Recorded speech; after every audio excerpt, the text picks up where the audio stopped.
Hello guys, magandang araw sa inyo. Kwento ko lang ang talambuhay ko sa inyo. Baka sakaling may matutunan kayo ganito. Kayong mga kabataan, hanggat may ipapaaral sa inyo magulang nyo, mag-aral kayo, samantalahin nyo. Bakit? Ako nung nag-aral ako, bata pa lang ako, sinabihan na ako ng magulang ko ni mama. Sinabihan na ako ni mama na, Utoy, mag-aral ka. Kasi, pag hindi ka nakapagtapos o mababang pinag-aralan mo, magsisisi ka sa huli. Nung una, hindi ko pinansin yan. Pasok dito, labas dito. Ngayon, nag-asawa ako. Wala akong permanenteng trabaho. Wala akong mataas na pinag-aralan.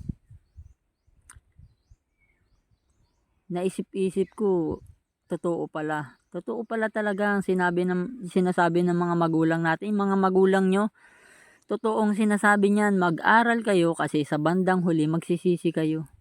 Bakit? Pag nakapagtapos ka ng pag-aaral, pwedeng magkakameron ka ng permanenteng trabaho, magandang trabaho, hindi mabigat na trabaho. Ay pag ganito, wala kang pinag-aralan, mababang pinag-aralan mo, ano mo makuha mong trabaho? Mahihirap.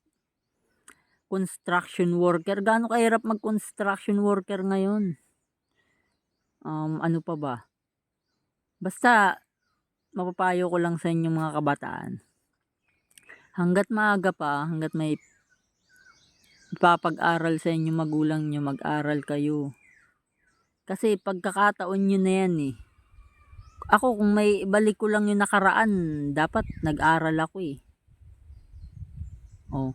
Wag nyo nang intayin. Wag nyo nang intayin na magaya kayo sa mga katulad ko, katulad nila. Mabuti nga, kaya sipagan nyo na lang pag-aaral. Hanggang sa mag-graduate kayo. Kasi pag may pinag-aralan kayo, madali kayo makakakuha ng trabaho eh. Lalo na kung may diploma kayo.